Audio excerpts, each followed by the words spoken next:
We're in a moment, we're going to hear from Larry Ham, who is one of the student activists. He's an alum from 78 who worked for the divestment campaign against apartheid South Africa. He's on his way, and so in the meantime, Joaquin is going to say another words as another one of our, or some words as another one of our coalition partners. Sorry, 1 second. I just came from studying, like per usual. So, I think it was about a year ago that I first started getting involved, or at least building a conscience around this particular issue. It actually was initially through a heavily queer lens, to speak to Lily. I'm originally from Northern California, and I come from a place that's known for a lot of activism. I come from a very activist family, a queer family, Latino family, a family of different religions, different statuses, immigration-wise, different everything in many ways.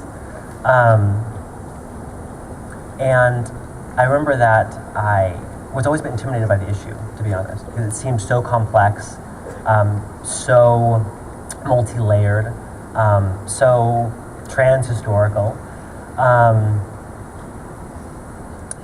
And so it wasn't really until I actually began talking with some good friends of mine who are Black queer activists, who've done a lot of work, not only in Palestine, but also around, and especially around prison reform / abolition,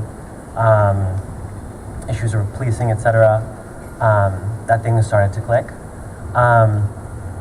They obviously cited the fact that there are, well, I guess I know I'm talking a lot, so I'm trying to keep it relatively short here. But I guess to give some of the connections that they made, many of the companies that made, for example, tear gas canisters that were used in Ferguson are the same ones that were being used, that made weapons and tear gas canisters in Gaza and the West Bank. I remember that actually just recently, we had, what was her name? The activist who came? Alicia. Cheryl Brown, yeah, who's now from New York. She's originally from North Carolina, Black activist, and she's also queer. She actually went to Palestine with a contingent of Latino and Black queer activists to basically make connections, right? And she told the story essentially about being in Ferguson this past summer and seeing a man waving around a Palestinian flag. And she said, what do you know about the struggle? What's the connection? He said, well, I'm not too sure. I don't know who they are, but on Twitter they've been telling us how to basically cope with tear gas. Apparently milk is better than water, for example. And so she kept on seeing these connections being made, especially among the Black community during these past, I guess, 6 months.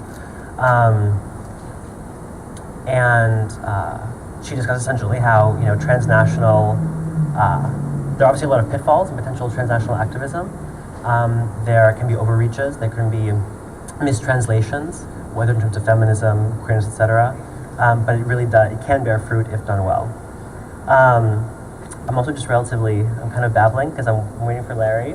So, is he here yet? Should I continue to talk? He's about 15 minutes away. 15 minutes away. We have a couple of other students to so say what Cool. you want to say, but you don't have to. Cool.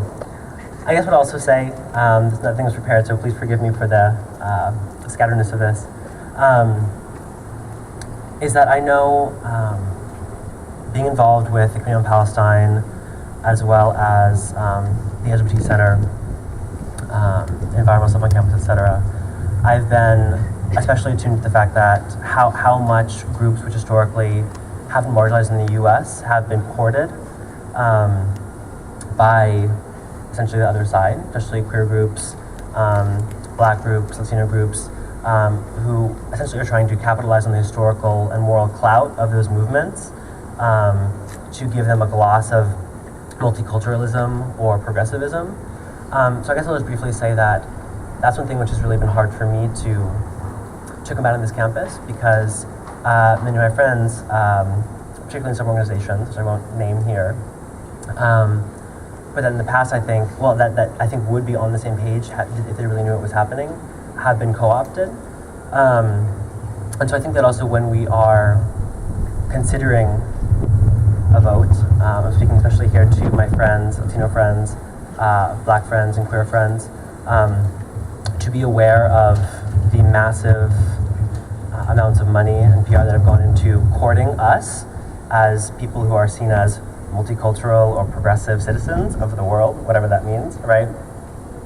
And to just be aware that recognizing the connectedness of all our struggles, the invidiousness of that, and how basically our bodies, our histories are being utilized for very brutal ends, then we have to really be aware of that and combat that.